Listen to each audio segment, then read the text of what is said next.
तो कक्षा 11 के लिए नमस्कार बच्चों।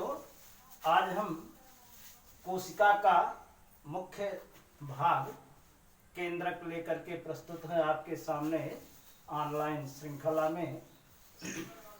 अगर हम केंद्रक की बात करें तो कोशिका में पहले ही बताया गया है दो प्रकार के कोशिकाएं होती हैं। एक तो प्रोकैरियोटिक कोशिकाएं और दूसरी यूकैरियोटिक कोशिकाएं। प्रोकैरियोटिक कोशिकाओं में आपको बताया गया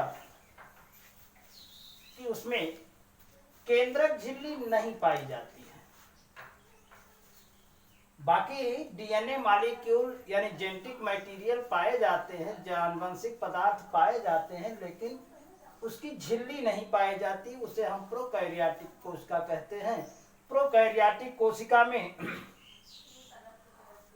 बैक्टीरिया यानी जीवाणु और ब्लू ग्रीन अलगा यानी नीले हरे शैवाल, ये सभी प्रोकैरियोटिक कोशिका में आते हैं।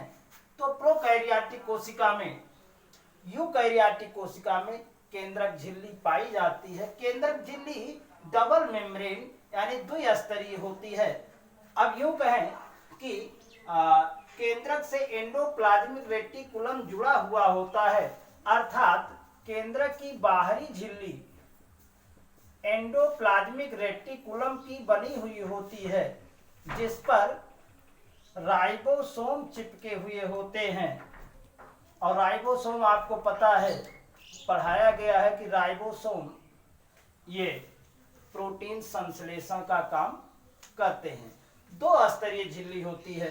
बीच बीच में, दोनों स्तर के बीच में कुछ छिद्र पाए जाते हैं, जिन्हें हम केंद्रक छिद्र कहते हैं, जिससे साइटोप्लाज्म यानी कोशिका द्रव्य और जो है केंद्रक द्रव्य के बीच पदार्थों का आदान प्रदान होता रहे। दूसरी महत्वपूर्ण चीज पाई जाती है केंद्रिका। केंद्रिका एक छोटा केंद्रक में जो है आर्गन है, जो कि मुख्यतः आरएनए से मिलकर के बना हुआ होता है। कुछ प्रोटीन भी इसमें पाया जाता है। दूसरी आप देख रहे हैं, इसमें एक जाल सदृश रचना दिखाई दे रही है। उलझे हुए जाल दिखाई दे रहे हैं, थ्रेड दिखाई दे रहे हैं, धागे दिखाई दे रहे हैं। तो ये धागे क्रोमेटिन कहलाते हैं। इटिन का मतलब होता है धागा, क्रोम का मतलब होता है रंगीन। जब वैज्ञानिकों ने इसे स्टेन किया तो रंगीन धागों के रूप में रचना प्रस्तुत हुई, जिसे क्रोमेटिन कहा गया। क्रोमेटिन इनमें दो प्रकार के हैं। एक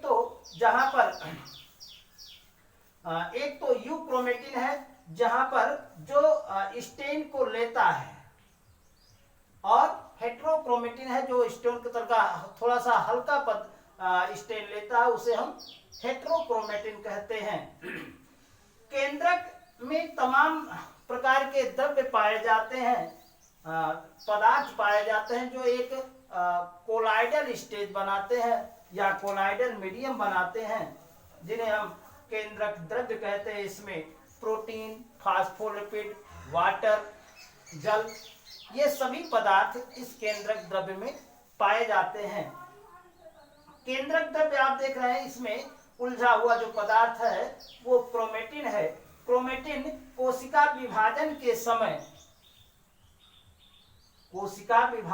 समय ये आपस में संगठित होकर के या कंडेंस होकर के, संघनन होकर के क्या बनाता है, क्रोमोसोम बनाता है। और क्रोमोसोम आप जानते हैं कि इस पर जीन पाए जाते हैं, जो कि एक पीढ़ी से दूसरी पीढ़ी तक जो है गुणों को स्थानांतरित करते हैं, जिससे आनुवंशिकता के नियम चलते हैं।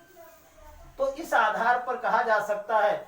अच्छा, अगर इसके कार्य की बात करें तो केंद्रक, अगर यूकैरियोटिक कोशिका से केंद्रक को निकाल दिया जाए तो केंद्रक ना तो कोशिका विभाजित हो पाएगी और ना ही कोई प्रक्रिया हो पाएगी, अर्थात वो कोशिका डेड मानी जाएगी यानी मृत मानी जाएगी। अर्थात ये भी कह सकते हैं ये कोशिका का मुख्य अंग है, और मुख्य अंग के सिवा यह कोशिका के सभी अंगों पर, कोशिका के सभी अंगों पर नियंत्रण करता है, इसलिए इसे हम कोशिका का मस्तिष्क भी कहते हैं। तो कई कोशिका के आर्गन में कई आपने चीजें पढ़ी। एक तो आपने राइबोसोम को पढ़ा, वो प्रोटीन संश्लेषण यानी प्रोटीन की फैक्ट्री है। माइटोकॉन्ड्रिया को पढ़ा, ये ऊर्जा घर है।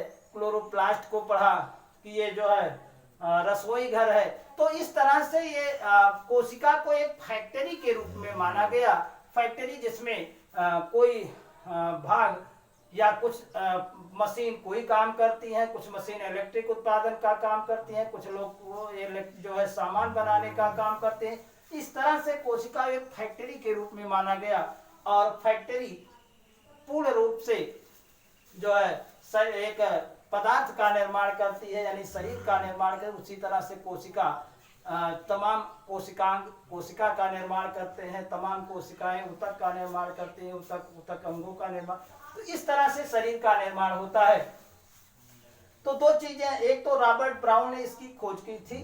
डबल मेम्ब्रेन होती है, बाहरी मेम्ब्रेन एंडोप्लाज्मिक रेटिकुलम की बनी हुई होती है। आंतरिक जो द्रव्य होता है उसे हम केंद्रक द्रव्य कहते हैं। केंद्रक द्रव्य में जो है केंद्रिका पाई जाती है। क्रोमेटिन धागों के रूप में उलझा हुआ होता है। ये बाद में कोशिका विभाजन के समय क्रोमोसोम का रूप ले लेता है। क्रोमोसोम पर डीएनए पाए जाते हैं। डीएनए आनुवांशिक अणु है। और एक बात और, जिसमें केंद्रक जो क्रोमेटिन है वो सभी अंगों पर, कोशिका के सभी अंगों पर नियंत्रण करता है। इसलिए इसे हम कोशिका का दिमाग या ब्रेन ऑफ द सेल कहते हैं, नियंत्रक कहते हैं, कोशिका का नियंत्रक कहते हैं।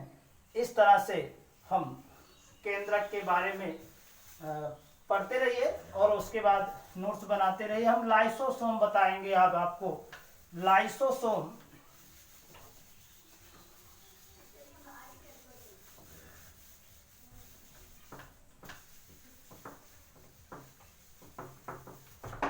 लाइसोसोम की खोज डी डुबे नामक वैज्ञानिक ने किया था। लाइसोसोम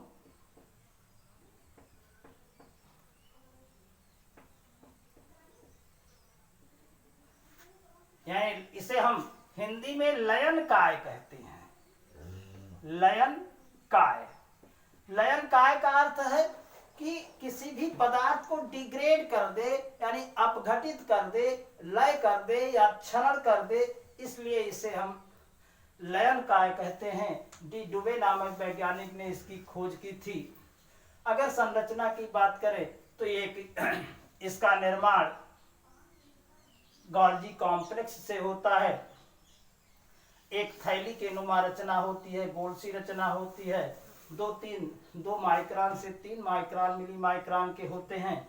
इनमें तमाम ऐसे पदार्थ भरे हुए होते हैं जो कि कोशिका के अवांछित पदार्थों का अपघटन करते हैं, या ऐसे एंजाइम भरे हुए होते हैं, प्रोटियोलिटिक एंजाइम या proteolytic enzyme, LIFO enzyme, carbohydrate को पाचन करने वाले एंजाइम भरे हुए होते हैं, जो कि कोशिका के अवांछित पदार्थों को अपघटित करके उसे नष्ट कर देते हैं। इसीलिए इसे हम लाइसोसोम कहते हैं। सोम का मतलब होता है बॉडी या संरचना। लाइसोसोम का मतलब, और लाइसो का मतलब होगा टू डिग्रेड, या इंग्लिश में ऐसे लिख सकते हैं लाइसो यानी टू डिग्रेड,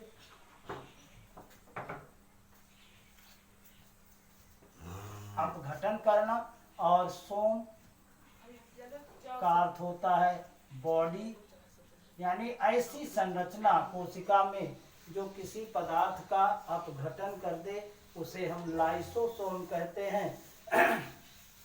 तो कभी कभी लाइसोसोम क्या करता है, अब जो है स्वयं ही भ्रष्ट हो जाता है और स्वयं भ्रष्ट हो जाता है तो जो एंजाइम होते हैं वो पूरी कोशिका को भी नष्ट कर देते हैं, कोशिकांगों को नष्ट कर देते हैं, केंद्र को नष्ट कर देते हैं। इसलिए इसे कोशिका को आत्महत्या का थैला कहते हैं। आत्महत्या का थैला कहते हैं। तो लाइसोसोम एक लयनकाय है जो कि प्रोटियोलिटिक एंजाइम या फास्फोलिपिड एंजाइम इसमें भरा हुआ होता है, और जो अपघटित पदार्थ हैं या जो अवांछित पदार्थ हैं कोशिका के उसको नष्ट करने का काम करता है, डिग्रेड करने का काम करता है।